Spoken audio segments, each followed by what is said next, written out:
Bookishness, and I am Erin.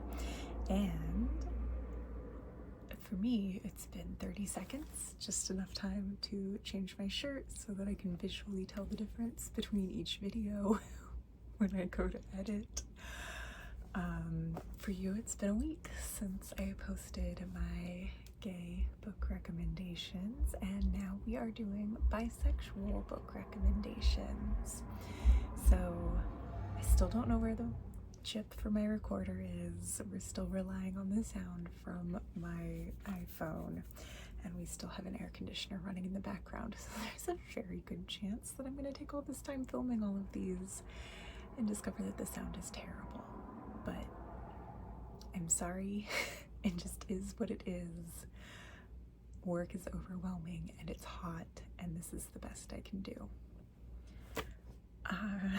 And with that, let's get into it.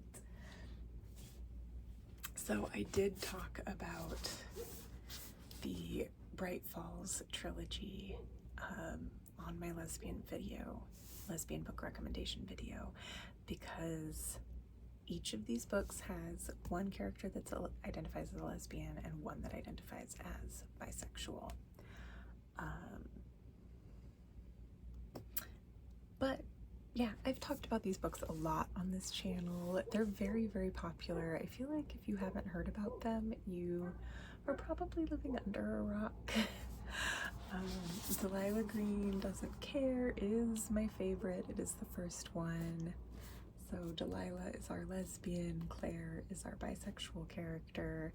This is more about the relationship, honestly, between Delilah and her sister Astrid.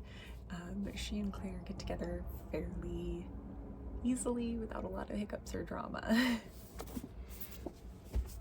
And then Astrid Parker Doesn't Fail. Astrid is our bisexual in this one. And Jordan is our sort of soft butch lesbian. And then Iris Kelly Doesn't Date. Iris is our out and proud bisexual, and then we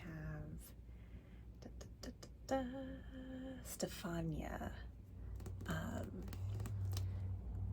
I don't know that they actually explicitly ever say that she is a lesbian, but you get the overall impression that that's how she identifies. So, Ashley Heron Blake is also out as bisexual. I have seen some criticisms of these books claiming that they're not good lesbian representation because real lesbians don't date bisexuals, which I can say from my own experience as a bisexual that yes, that's true. Lesbians can be incredibly biphobic. So not shocking to me that someone who identifies as bi would write their own fantasy of a romance, which would be lesbians being nice to bi people. Yeah, starting that off with a little bitter sarcasm there. Sorry. Moving right along into the Drowning Deep by Mira Grant. I believe I also talked about this in my lesbian book recommendation video, because once again we have a bisexual and a lesbian in a relationship. Mira Grant is the pen name for Shannon McGuire when she writes horror or science fiction, and this is both. It was a deeply, deeply scary book. Yeah, the first time that I read it, I genuinely thought that every character was going to be dead by the end of the video. By the end of the book. But, you know, a few make it. I don't want to give any spoilers. I really love this book. I actually read it this year. It was a reread, which is why I'm including... Did I ever say that? Sorry guys, I'm feeling very chaotic right now. I should have had coffee. I'm maybe taken a moment to relax, but instead I'm feeling super rushed and I'm just like word vomiting about books at you. So last year when I filmed this series, I came up with every single book that fit into a category that I could think of that I had ever read. This year I'm just covering what I read from June of last year to July, because it's July now, of this year. And so I am including rereads. This was a reread. I love this book. Highly, highly, highly recommend if you like horror. If you don't like horror, don't read this one. But it is about 7 years ago, the Atargatis set off on a voyage to the Mariana Trench to film a mockumentary bringing to life ancient sea creatures of legends. It was lost at sea with all hands. Some have called it a hoax, others have called it a tragedy. Now a new crew has been assembled. Some seek to validate their life's work, some seek the greatest hunt of all, some seek the truth. But for the ambitious young scientist Victoria Stewart, this is a voyage to uncover the fate of the sisters she lost. So yeah, they're searching for mermaids, and much other than that would be a spoiler, but it is really good. It's really queer. There's some great autism and deaf rep in here also. Overall, love this book.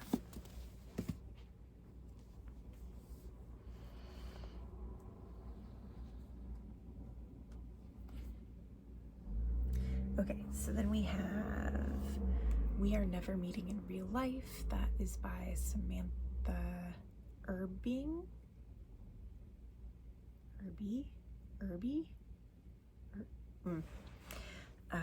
We Are Never Meeting in Real Life was very funny. She is a comedy writer. Also, like, describes herself as a disaster buy, I think. Yeah, so it is a nonfiction series of essays.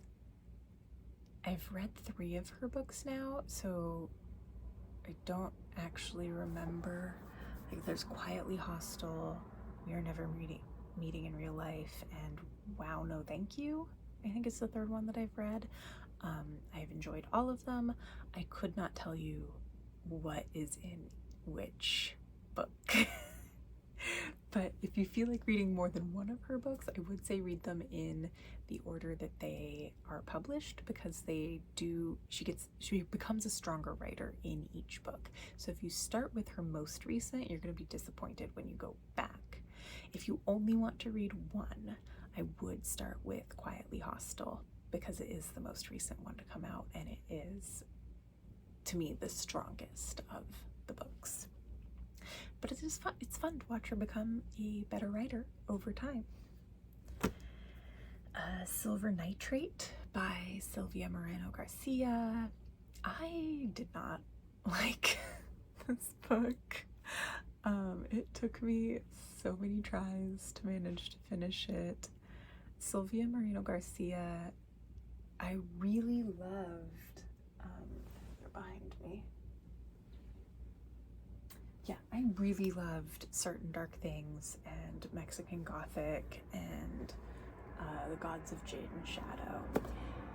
I did not like The Beautiful Ones or The Daughter of Dr. Moreau, which is why I did not buy Silver Nitrate. I got it from the library. It takes place in Mexico City. It is about a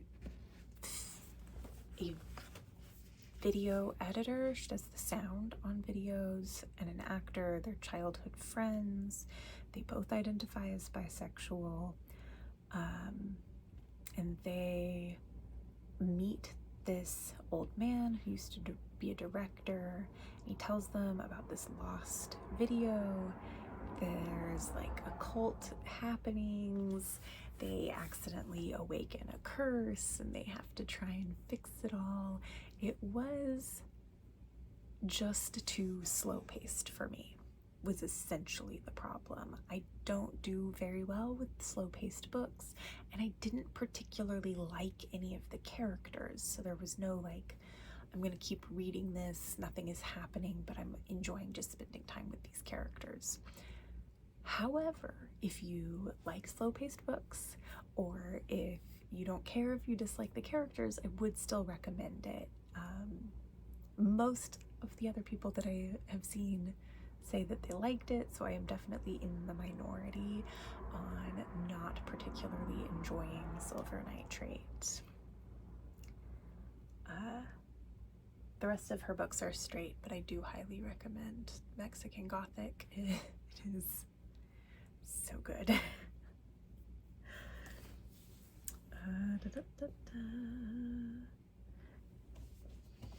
Okay. Wolfsong. I talked about Ravensong a little bit in the gay book recommendation video. Wolfsong, both of our characters are bisexual. This is the first book in the Green Creek series by TJ Klune. These are being re-released. So the third one is also out, and then the fourth one comes out in July. I have not read the third or fourth one yet because, excuse me, I'm waiting for the fourth one to come out, and then I'll get them both. But yeah, very dramatic. The characters do read kind of young. They are pretty young. We do have an age gap of a maybe slightly problematic nature, but I think that it's handled well by the characters. And overall, it's one of those, like, if you're into werewolf stories, you will enjoy it. If werewolves don't work for you, you are not going to enjoy this book. It is just that simple. Yeah, not cozy. So if you go into it thinking, oh, TJ Klune, The House in the Cerulean Sea, super cozy. No, this is like high drama werewolves.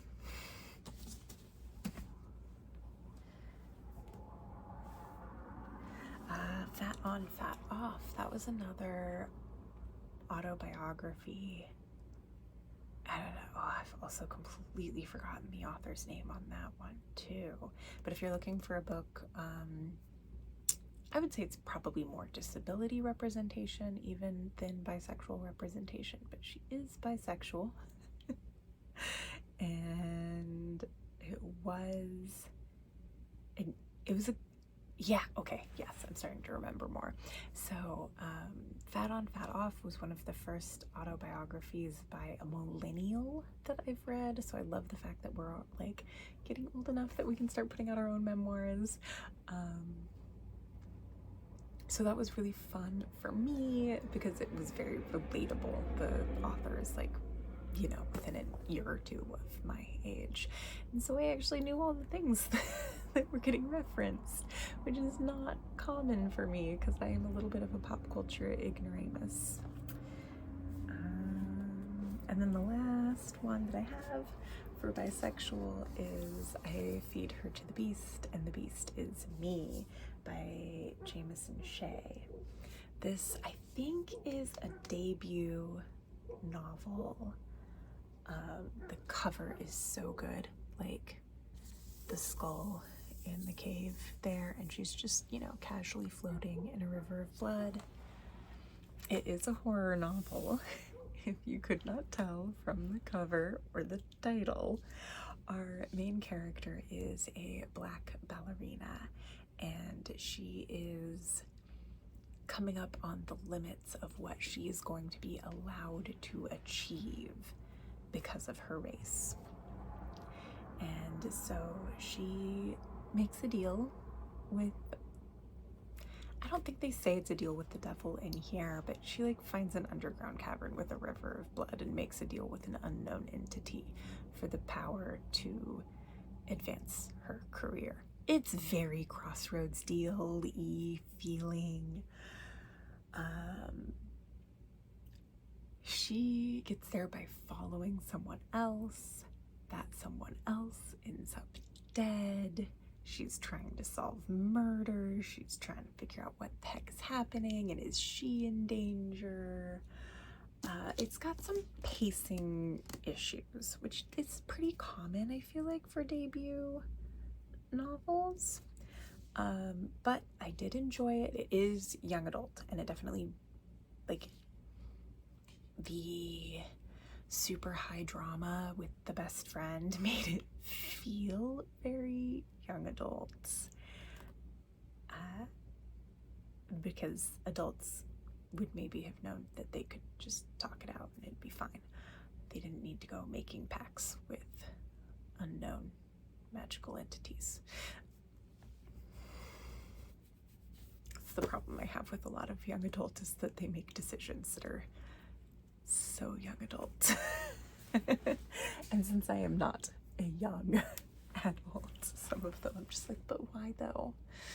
Why did we do that? Okay. Yeah. Oh, In Charm's Way. That's the other one I have written down here. In Charm's Way is by Lana Harper. It's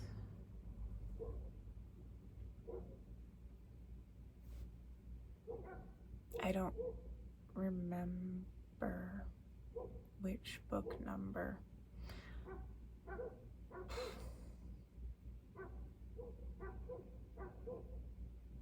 Yeah, nope, don't remember anything else about it other than that it exists. So there you go, ringing endorsement. In Charm's Way. Okay, sorry y'all. Maybe I'll drink some coffee before I try filming the trans video, because boy, am I having a hard time focusing and remembering things.